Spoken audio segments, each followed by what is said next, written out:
जय हिंद दोस्तों, आपका उड़ान एकेडमी गढ़वा में स्वागत है। तो आज हम लोग 10th क्लास का विज्ञान का चैप्टर 1 देखेंगे। इसमें रासायनिक अभिक्रिया टॉपिक है और इसके बारे में डिटेल में समझेंगे। तो आइए हम बताते हैं रासायनिक अभिक्रिया क्या है, किसे कहते हैं। आइए, रासायनिक अभिक्रिया वे पदार्थ हैं जिनमें दो या दो से अधिक पदार्थ मिलकर नए गुणधर्म वाला नए पदार्थ का निर्माण करते हैं। जैसे में हाइड्रोजन प्लस ऑक्सीजन, जब इन लोग दोनों को हीट करेंगे तो ये H2O बनाएंगे, यानी कि जल बनाएंगे।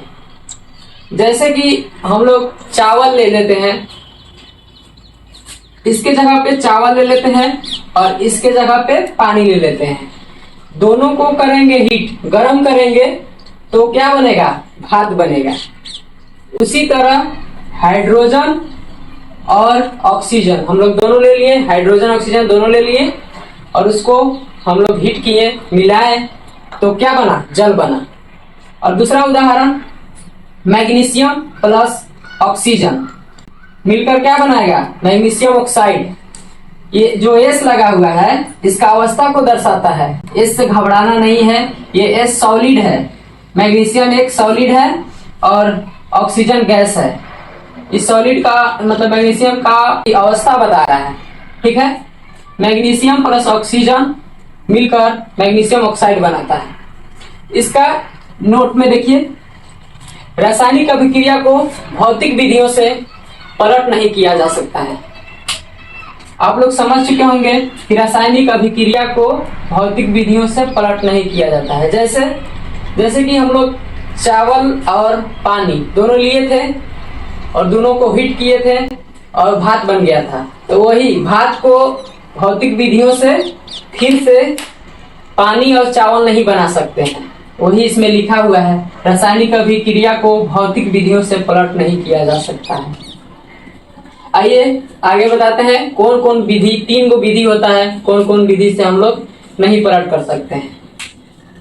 ये देखिए, ये वाष्पीकरण, ऊर्ध्वपातन, उपकेंद्रीकरण, ये तीनों विधि से रासायनिक अभिक्रिया को पलट नहीं किया जा सकता है, तीनों विधि से। अब इसका उदाहरण देखिए, रासायनिक अभिक्रिया का उदाहरण। पहला उदाहरण है कि भोजन पकना।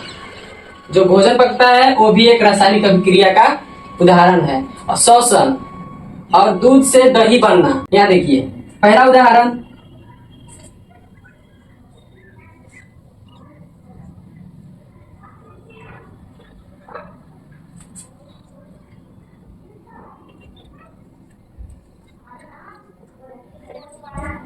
भोजन का पकना।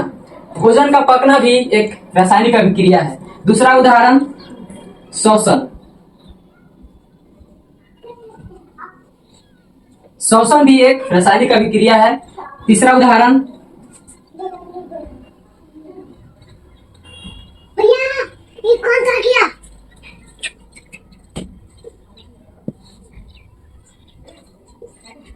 तीसरा उदाहरण, दूध से दही बनना। तो आप लोग समझ गए होंगे, आशा करता हूं कि आप लोग ये रासायनिक अभिक्रिया पहला टॉपिक समझ गए होंगे। आगे मिलते हैं अगले टॉपिक के साथ।